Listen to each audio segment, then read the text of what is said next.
O Senhor esteja convosco. Ele está no meio de nós. Proclamação do Evangelho de Jesus Cristo segundo Mateus. Glória a vós, Senhor. Naquele tempo, Jesus voltou ao templo.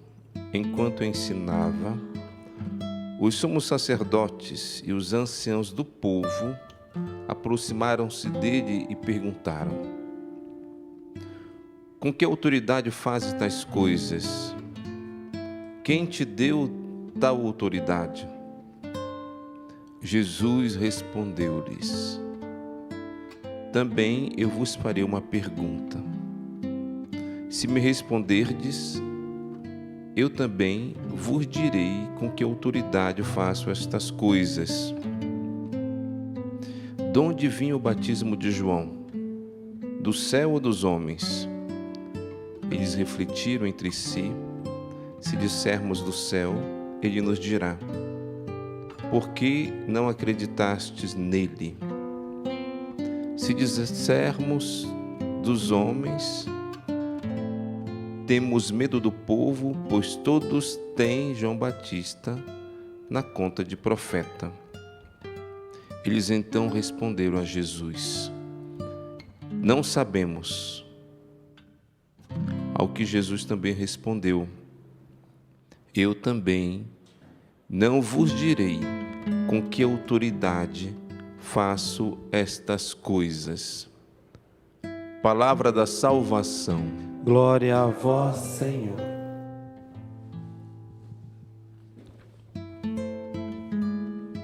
Jesus já estava sendo bastante conhecido pelo poder da sua pregação, e nós sabemos que a pregação de Jesus não são apenas conselhos ou regras, mas é muito mais do que isso. A pregação de Jesus é tão poderosa que realiza sinais, prodígios. Da boca de Jesus sai uma palavra, mas também sai o sopro do Espírito Santo que transforma vidas. Pessoas são convertidas e ainda mais, existem curas, milagres, paralíticos que andam, cegos que enxergam, mortos que ressuscitam. Ou seja, a pregação de Jesus é diferente. Existe uma autoridade divina.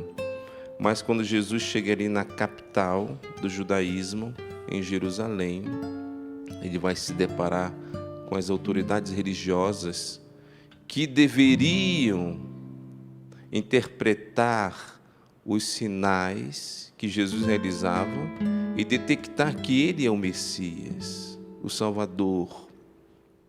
Mas o que aconteceu?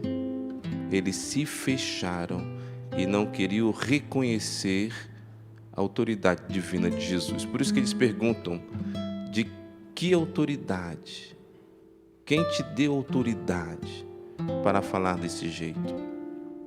É como se ele dissesse, subtendido, essa autoridade não vem de Deus.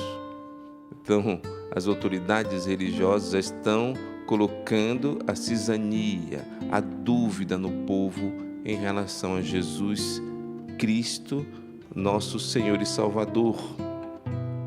E Jesus não responde. Interessante. Ele poderia responder, ele não responde. Na verdade, os milagres que ele realizou já é a resposta que ele é o Messias. Jesus não responde porque tudo que Jesus falar vai endurecer ainda mais o coração desses homens, porque eles não estavam predispostos para acolher Jesus. Eles já estavam com os corações fechados. Aquele coração que nós olhamos lá em Êxodo, no capítulo 14, o coração do faraó, que diante de tantos milagres que Moisés realizou, ele se fechou ainda mais. Esse é o grande mistério, queridos irmãos e irmãs, da iniquidade. O homem vê os sinais de Deus, mas o homem não busca Deus. Eles viram sinais claros de Jesus, todos os milagres que ele realizou, a sua palavra que transforma vidas, e esses homens se fecham ainda mais para Jesus. Por isso que Jesus não diz nada, porque se Jesus falar algo, eles vão se fechar ainda mais. Talvez na prática nós já experimentamos isso, sobretudo dentro de casa. Quanto mais nós falarmos de Deus para uma pessoa que está fechada, ela vai se fechar ainda mais, o seu coração vai endurecer ainda mais. Se a esposa que vem à igreja e o seu marido não vem, se ela ficar falando no pé do ouvido dele toda hora que tem que ir para a igreja, ele vai se fechar ainda mais. O esposo, a mesma coisa, se falar para a esposa, vamos para a igreja, você não vai na igreja, e o coração dela se fecha ainda mais.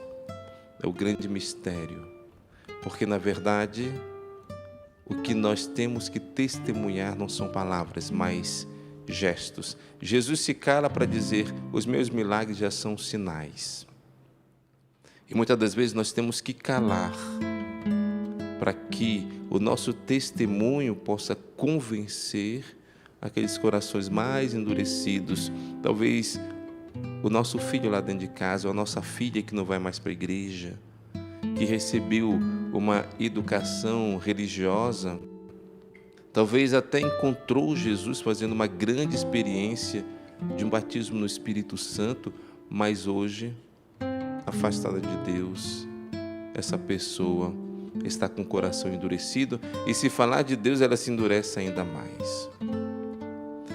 Então não joguemos pérola aos porcos, como disse Jesus neste evangelho, não fazendo nada, não respondendo nada às autoridades religiosas do seu tempo. Ele não jogou pérola aos porcos, ou seja, ele não pegou a sua doutrina preciosa e lançou para corações fechados, que iria desprezar o seu ensinamento. Mas que possamos, queridos irmãos, testemunhar, falar com a nossa vida, com os nossos gestos. Isso convence mais do que palavras. Mas para isso nós temos que estar impregnados de Jesus, impregnados do Espírito Santo. E essa graça nós temos na Eucaristia. Nós recebemos Jesus para nos tornarmos como Ele, para pensarmos como Ele, para amar como Ele nos amou, para perdoar. Então tudo isso vai ser um testemunho vivo, que talvez as pessoas lá de casa precisam ver. Chega de palavras, as pessoas querem ver o testemunho, e isso pode sim causar transformação dentro de casa. E se minha casa é transformada, a sociedade também vai se transformando por um testemunho vivo de que Cristo está vivo e ressuscitado. Ele manifesta a sua ação me transformando todos os dias. Então aproximemo-nos da Eucaristia com esse desejo.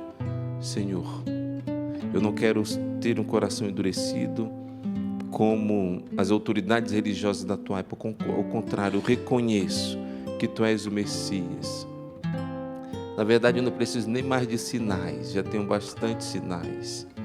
Mas eu quero que tu venhas na minha vida e transforme meu coração. Essa manjedoura para que tu possas nascer, crescer, se desenvolver todos os dias, para que através do meu testemunho também pessoas sejam tocadas por ti.